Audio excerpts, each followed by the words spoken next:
Dios les bendiga. Vamos a hacer una comparación de la religiosidad desde la prehistoria hasta las religiones reveladas. El fenómeno religioso ha sido algo inherente al ser humano. Desde las culturas antiguas y ancestrales hasta el día de hoy, se experimenta un contacto con lo religioso, una necesidad religiosa, una necesidad espiritual. Por eso se le atribuye al ser humano un carácter espiritual y religioso. Aristóteles lo define o define al hombre como un ser religioso por naturaleza.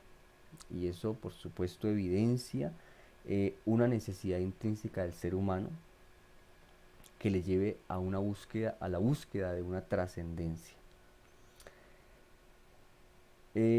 Hoy hablamos de miles de religiones, de cientos de miles de dioses y creencias, filosofías de todo tipo. Llegamos a clasificar las religiones acorde a su teología, acorde a su filosofía, acorde a su revelación, acorde a su origen.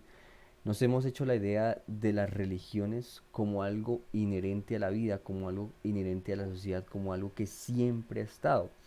Pero quizá no nos hemos preguntado de dónde vienen las religiones, de dónde viene el concepto de Dios, de lo divino, y cómo han evolucionado estas religiones o estos conceptos, estas mitologías a lo largo de la historia. Bien, el concepto de lo religioso para algunos autores como Paul Bloom tiene su origen en la teoría de la mente, que consiste en atribuir pensamientos e intenciones a los demás. Para Bloom el ser es dualista, o el ser es un ser dualista, y tiene una parte espiritual y una parte corporal, una parte natural. De esta manera el dualismo se perfila como la base de la mítica de los pueblos, la cual le permite la comprensión de diferentes fenómenos naturales imposibles de explicar de otra manera en el contexto de las religiones del Paleolítico, ¿sí? Eh, una explicación, esta gente necesita de alguna manera explicar algunos eventos de la naturaleza que van más allá de su razón y que van más allá de su control, ¿sí? Necesita explicar por qué hay truenos, por qué el mar está bravo, por qué hay erupciones, por qué hay temblores. eh, Esas necesidades, sí, esas necesidades de explicación formulan la mítica de los pueblos que da origen y da paso a lo que conocemos como religión. Entonces estas teorías nos lleva a la primera parte de estos conceptos de religión que vamos a abordar hoy, que es el animismo.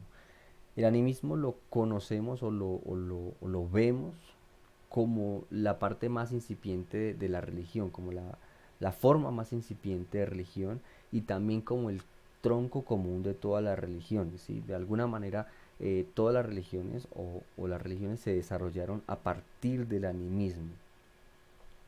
¿Qué dice el animismo? Dice todas las cosas, todos los seres, todos los animales, todas las plantas, todo lo que nos rodea tiene un alma, eh,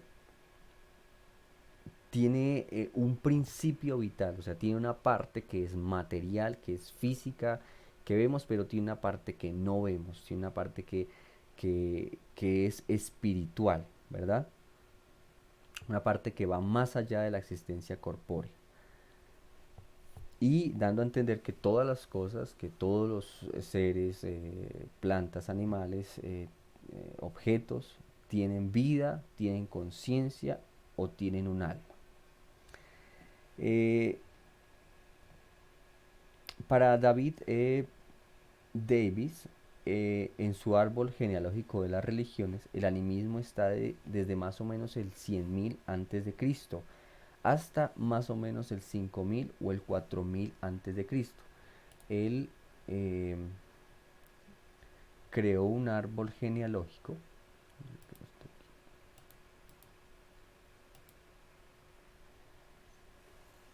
en el que demuestra cómo ha sido el desarrollo, la ascendencia de las religiones, cómo se han dividido, cómo se han ido transformando, y él dice la primera parte de las religiones es el animismo.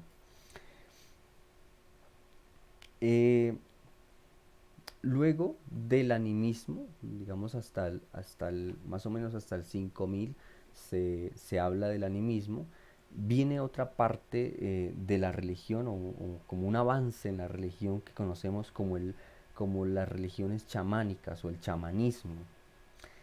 El chamanismo como el animismo consideran que todas las personas, seres, objetos, animales, plantas, tienen un principio vital que va más allá de la existencia corpórea. Pero este añade un fundamento ritualista, un fundamento cúltico que le permite el apaciguamiento de las fuerzas de la naturaleza por medio de sacrificios y por medio de rituales. Entonces, esta gente cree, digamos, comienza a pensar en la necesidad de un mundo espiritual, no solamente de que tenemos una parte espiritual, sino que existe un mundo espiritual y que se necesita alguien que medie entre el mundo natural y el mundo espiritual. Aquí también se comienza a pensar en la idea del más allá, en la idea de la vida después de la muerte, en la idea de la eternidad. Entonces la arqueología comienza o descubre cada vez más que estas civilizaciones o estos pueblos o estos clanes o estas familias de cierta manera tuvieron rituales funerarios, por ejemplo, que es una preparación para el más allá, ¿no? Entonces, este tipo de religiones chamánicas comienzan a fungir como un aglutinante de familias, como un aglutinante de clanes, donde no solamente nos reunimos porque somos sanguíneos, porque somos como familia, sino que también nos reunimos por una creencia, ¿sí? Eh, y este chamanismo es en sí lo que da paso, lo que da pie a lo que conocemos como el politeísmo. Es como el puente entre el animismo y el politeísmo.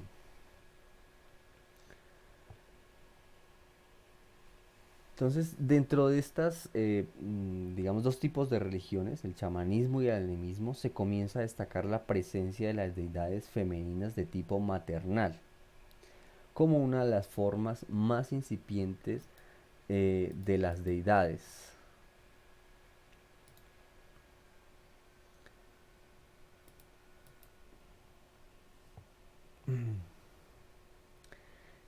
Y como básicamente como la aparición también del politeísmo.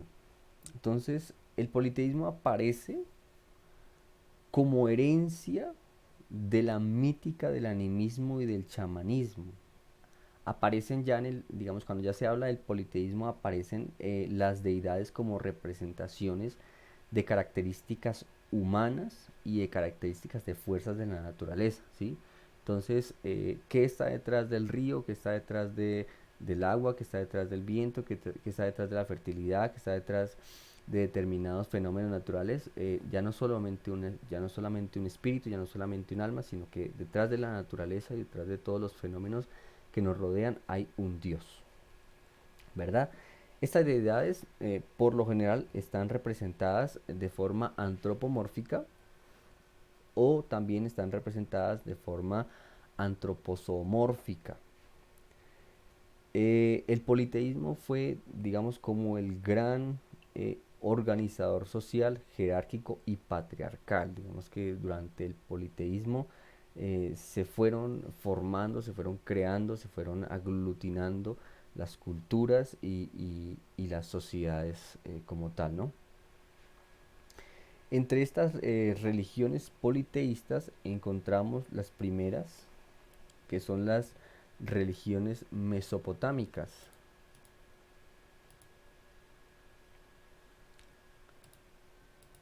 ¿Cómo son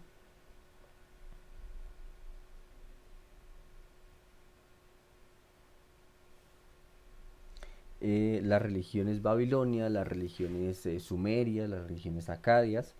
Estas religiones son de suma importancia porque estas religiones marcan el comienzo de la escritura, o están marcadas por el comienzo de la escritura. Conocemos de estas religiones porque ellos pudieron consignar a través de la escritura cuneiforme sus creencias, a través de himnos, a través de ritos y a través de sus propios mitos, pero ya consignados de forma escrita. Por eso se les denomina como una de las más antiguas, o unas de las más antiguas religiones del mundo. En estas religiones se destaca eh, la construcción de sigurats, como por ejemplo el sigurat de Marduk en Babilonia. Estas religiones son un poquito difíciles de rastrear porque la mayoría de esos imperios se sucedieron unos a otros, pero en el mismo terreno, en el mismo espacio geográfico. Entonces se hace un poquito difícil de rastrear como tal el desarrollo de estas religiones. En estas religiones mesopotámicas resalta una gran variedad de dioses como Shamash, dios del sol. También está Ishtar, diosa del amor, que la encontramos en el poema de Gilgamesh y la búsqueda de la inmortalidad. Está Enki, dios de la sabiduría. Marduk, dios nacional de los babilonios. Baal, deidad superior de los caldeos. eh, y Asur, dios nacional de los asirios. Entonces esas son como las primeras religiones. A la par de estas aparece otra religiones politeístas que son los egipcios. Entonces las religiones egipcias desarrollan o la religión egipcia desarrolla un politeísmo marcado. Más o menos se da cuenta de unos 1400 dioses. Y lo más, digamos, representativo de esta cultura agrícola es su concepto de la muerte, su gran desarrollo del concepto de la muerte. Dentro de estas religiones,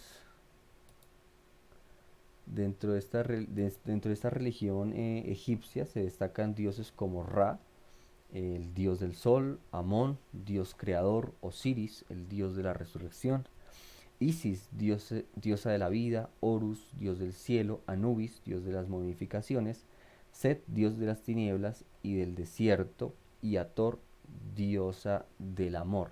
Cabe resaltar que la mítica de los egipcios es muy rica y muy variada, es quizá una de las culturas, bueno, 27 siglos de existencia le permitieron crear una cosmología, una cosmogonía bastante rica, con bastante cuerpo, ¿no?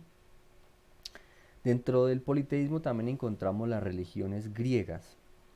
Estas religiones están marcadas por un culto politeísta de sacrificios y oraciones a los dioses que controlan cada uno de los fenómenos naturales de la vida. Entonces seguimos con el mismo tema del politeísmo, detrás de todos los eventos que existen, detrás de todos los fenómenos naturales, detrás de inclusive de las distintas ciudades, estado, hay un dios tutelar, hay un dios protector, hay un dios que controla la vida, la muerte, las cosechas, la lluvia, el viento y todos los fenómenos naturales, ¿no? Eh, una particularidad de estas religiones griegas, se habla de religiones griegas porque no es una sola, son muchas o son varias, es que no es una religión doctrinal. Ellos son una religión cúltica, pero no es una religión doctrinal. Las religiones griegas se caracterizan por su rica mítica, que también tiene una mítica bastante extensa, bastante grande, de sus dioses, de la creación, de sus héroes. Entonces, esta mitología también es muy rica, muy variada. Eh, Son muchísimos los dioses griegos, pero los más importantes son eh, Zeus, el dios del cielo; Hera, la diosa del Olimpo; Poseidón, dios de los mares; Hades, dios de los muertos; Afrodita, diosa del amor, entre otros. Eh, Luego vienen, dentro del politeísmo también están los romanos, que también tiene una gran cantidad de dioses. El culto romano se dividía en dos partes: el culto del hogar o el culto privado y el culto de los dioses públicos. El culto de los dioses protectores del hogar se desarrollaba o lo desarrollaba el pater familia o el jefe de la casa como sacerdote, que rendía culto a los antepasados y a los númidas o dioses protectores de la casa, dioses protectores del campo. Y también está el culto a los dioses públicos, que por lo general fueron tomadas de las culturas griegas, de las culturas frigias y de las culturas egipcias. Recordemos que los romanos son una civilización de ingenieros. Ellos son muy buenos constructores, pero su mítica la tomaron de otros pueblos, la fueron acoplando desde otros pueblos.